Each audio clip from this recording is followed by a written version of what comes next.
नमस्कार साथियों, आज हम पढ़ने वाले हैं हेलोजन के ऑक्सो अम्ल। चलो देखते हैं एक एक करके।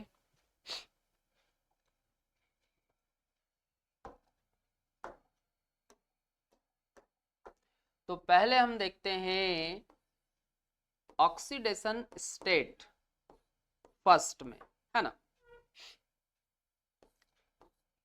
चलो, तो ऑक्सीडेशन स्टेट फर्स्ट में फ्लोरीन का बन जाएगा HOF, क्लोरीन का बन जाएगा HOCl, ब्रोमीन का बन जाएगा HOBr और आयोडीन का बन जाएगा HOI। इस तरीके से बन जाएंगे। चलो देखो, अब नाम लिखो। तो इसका नाम हो जाएगा हाइपो फ्लोरस एसिड। क्या नाम हो जाएगा? Hypofluorous acid. हाइपोफ्लोरस एसिड, इसका नाम हाइपो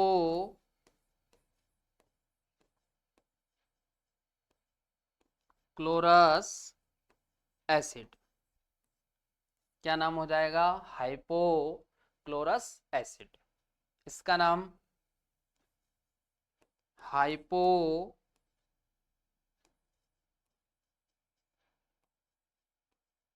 ब्रोमस एसिड। चलो, और इसका नाम हो जाएगा हाइपो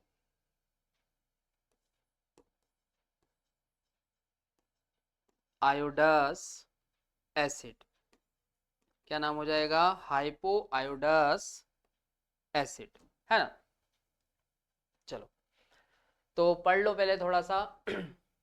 उच्च विद्युत ऋणात्मकता तथा छोटे आकार के कारण फ्लोरीन एकमात्र ऑक्सो अम्ल HOF बनाती है जो फ्लोरिक फर्स्ट अम्ल या हाइपोफ्लोरस अम्ल कहलाता है ना।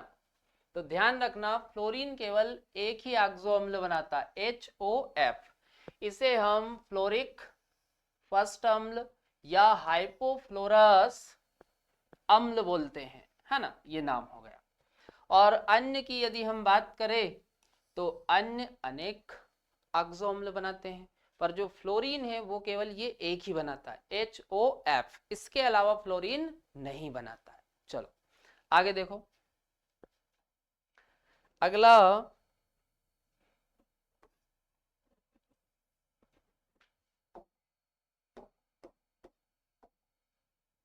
ऑक्सीडेशन स्टेट थर्ड में देखो। तो ऑक्सीडेशन स्टेट थर्ड में केवल क्लोरीन का बनता है HOClO, है ना। तो नाम हो जाएगा इसका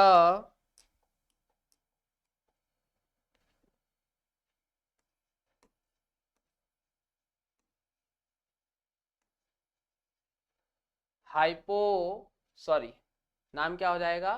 क्लोरस एसिड। इसका नाम क्या हो जाएगा? Chlorous acid. ये हो गया इसका नाम, क्लोरस एसिड। चलो आगे देखो। ऑक्सीकरण अवस्था 5 में।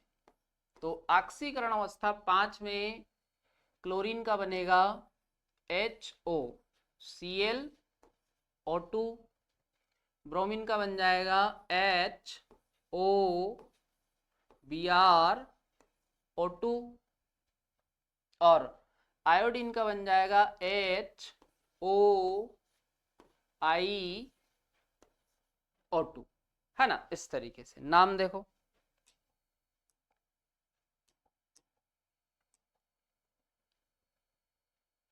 तो नाम हो जाएगा इसका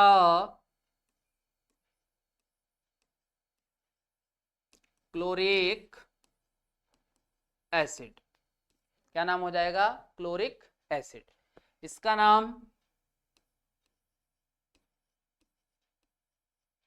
ब्रोमिक एसिड। क्या नाम हो जाएगा? Bromic acid. और इसका नाम हो जाएगा आयोडिक एसिड।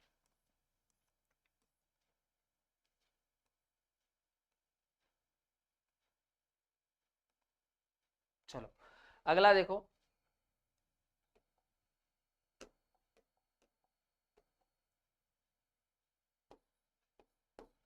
ऑक्सीकरण अवस्था 7, है ना। तो ऑक्सीकरण अवस्था 7 में क्या होगा? क्लोरीन का देखो HOCl O3। ब्रोमीन का देखो HOBrO3। और आयोडीन का बन जाएगा HOIO3।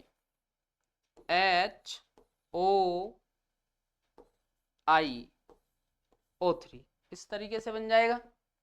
चलो नाम देखो, तो नाम में ये हो जाएगा पर क्लोरिक एसिड। क्या नाम हो जाएगा? पर क्लोरिक एसिड। इसका नाम पर ब्रोमिक एसिड। चलो, और इसका नाम हो जाएगा पर आयोडिक एसिड।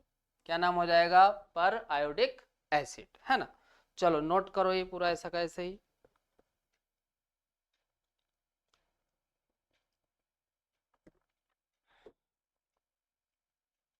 चलो कल्याण नोट। अब अपन ऐसा करते हैं, इनकी संरचना देख लेते हैं। क्या देख लेते हैं? इनकी संरचना।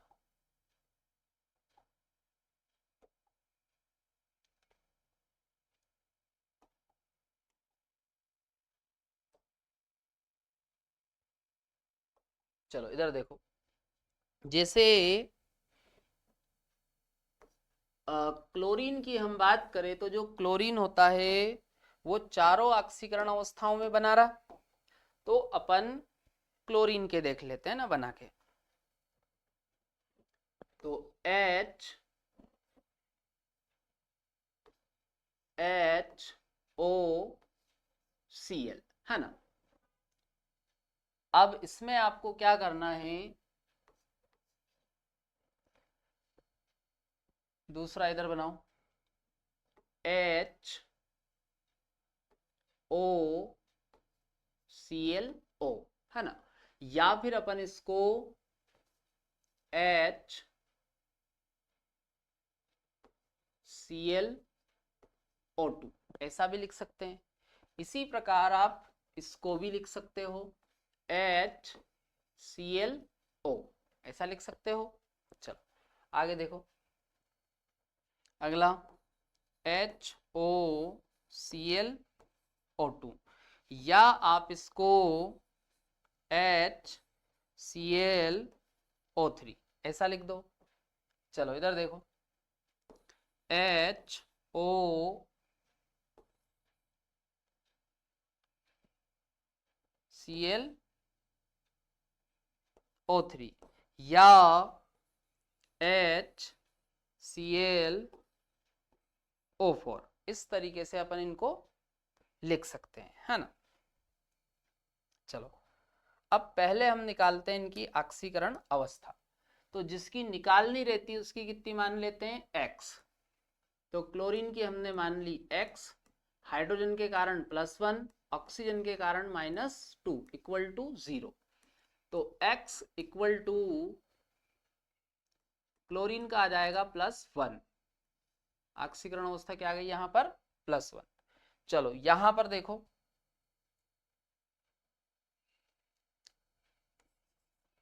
x, हाइड्रोजन के कारण +1, ऑक्सीजन के कारण -6 इक्वल टू 0, तो x इक्वल टू +5 आ जाएगा।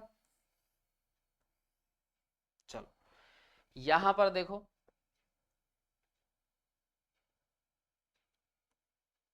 x हाइड्रोजन के कारण +1, ऑक्सीजन के कारण -4 इक्वल टू 0, तो x इक्वल टू +3 है ना। तो यहां पर ऑक्सीकरण अवस्था कितनी आ रही है, +3। यहां पर देखो x हाइड्रोजन के कारण +1, ऑक्सीजन के कारण -8 इक्वल टू 0, तो x इक्वल टू +7 हो जाएगा, तो x इक्वल टू +7 हो गया है ना।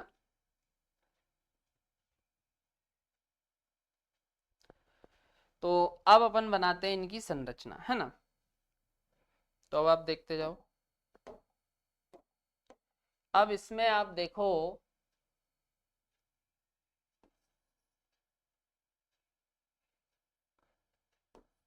Cl और ये हमने बना दिया OH।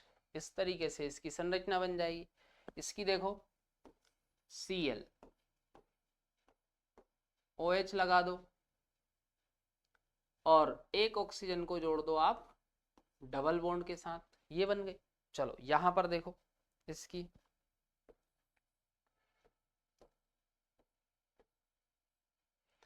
अगला बाकी की जो 2 ऑक्सीजन बच रही है उनको इस तरीके से जोड़ दो। चलो इसमें देखो,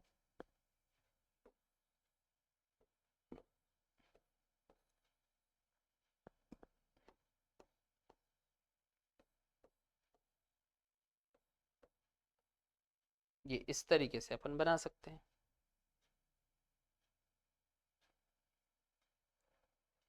है ना। चलो नोट करो।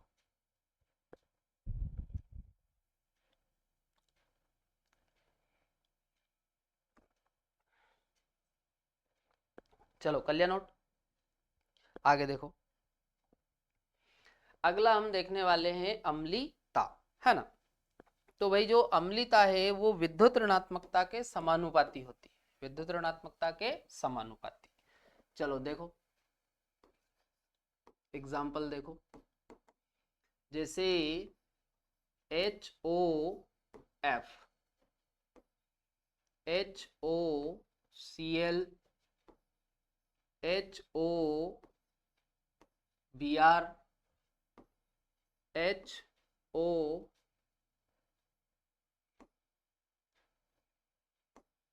HOI, है ना। चलो और ऑर्डर अपन लिख लेते हैं सारे साथ में।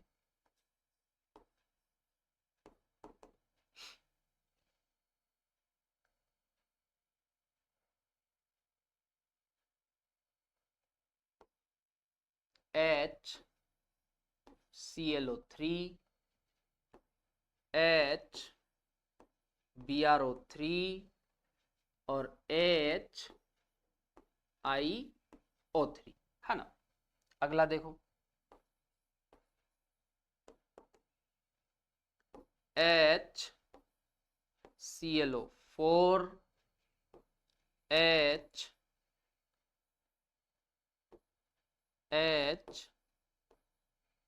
HBrO4 और HIO4, इस तरीके से, है ना। चलो अब ये अपन ने सब लिख लिए।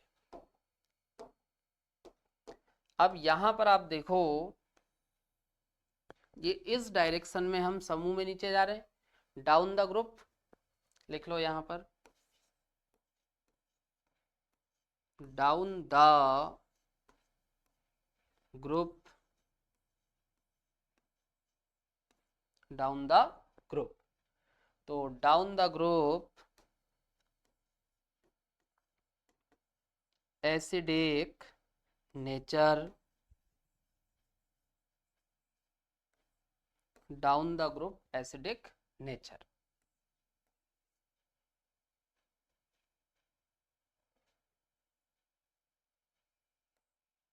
डिक्रीज, है ना, क्योंकि आप देखो जो एसिडिटी है वो इलेक्ट्रोनेगेटिविटी के ये समानुपाती, तो भाई नीचे अपन जा रहे हैं तो इलेक्ट्रोनेगेटिविटी कम होगी, और इलेक्ट्रोनेगेटिविटी कम होगी तो सीधी बात है जो एसिडिक नेचर है वो कम होगा, है ना।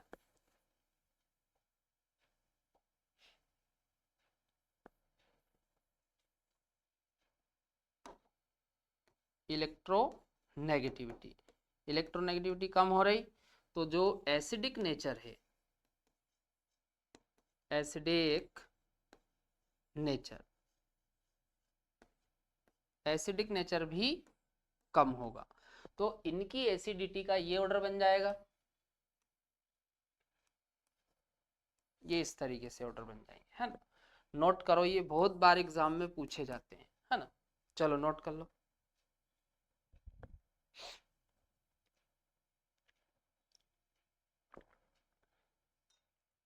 कर लिया नोट। चलो अगला देखो। अगला भाई मान लो अब विद्युत ऋणात्मकता समान हो, तो फिर आपको कैसे देखना पड़ेगा, ऑक्सीकरण अवस्था से, है ना। सेकंड केस में देखो, जैसे एक आपको दे दिया जाए HClO, एक दे दिया जाए HClO2, एक दे दिया जाए HClO3, एक दे दिया जाए HClO4, है ना। अगला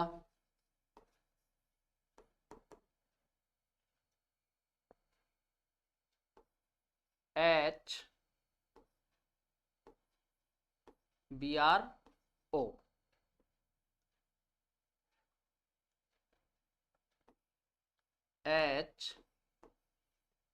HBrO3, अगला HBrO4, है ना।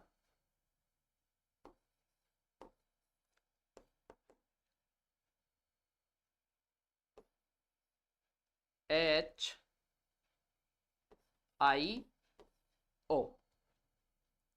HIO3,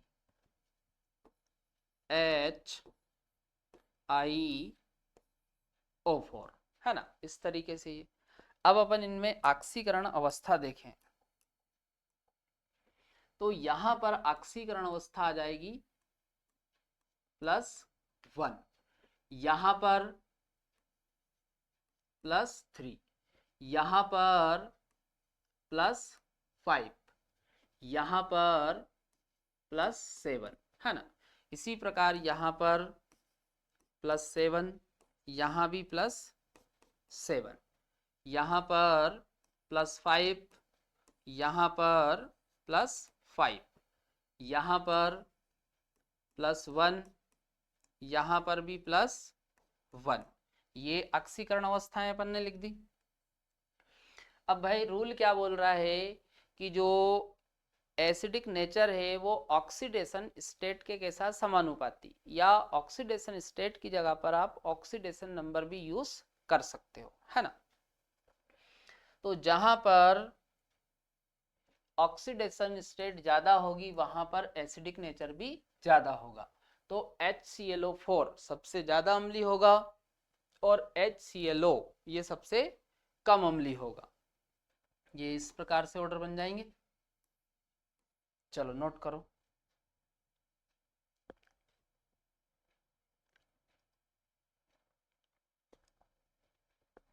चलो कर लिया नोट।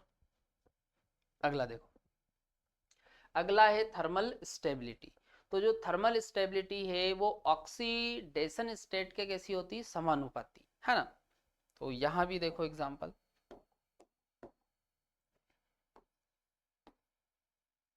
आपको दे दिया जाए HClO, HClO2,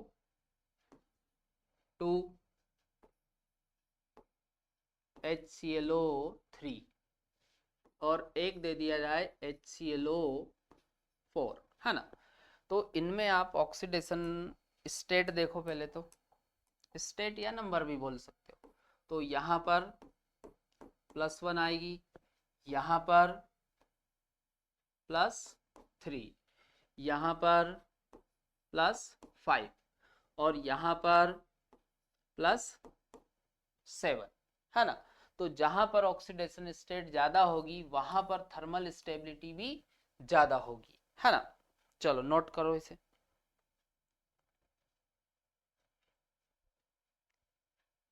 कर लिया नोट। अगला देखो, अगला है ऑक्सीडाइजिंग पावर। तो जो ऑक्सीडाइजिंग पावर है वो भी ऑक्सीडेशन स्टेट के समानुपाती होती है ना। तो देखो इधर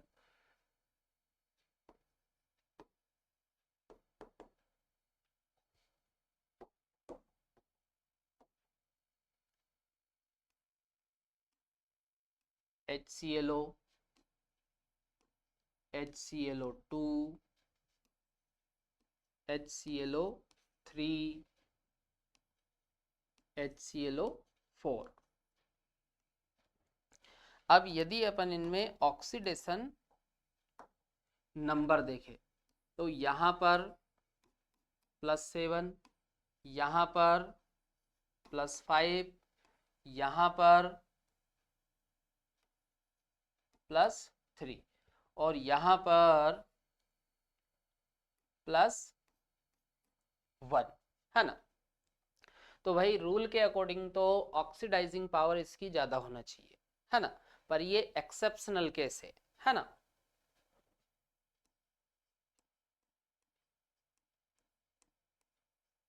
एक्सेप्शन। तो इसमें जो ऑर्डर है वो पलट जाता है, ध्यान रखना, है ना। ये इस प्रकार से ऑर्डर बनता है इसमें, है ना। भाई रूल के अकॉर्डिंग तो ऑक्सीडाइजिंग पावर इसकी ज्यादा होना चाहिए, पर इसकी ऑक्सीडाइजिंग पावर इनमें सबसे कम है। सबसे ज्यादा ऑक्सीडाइजिंग पावर किसकी होती? HClO की, है ना। नोट करो ये।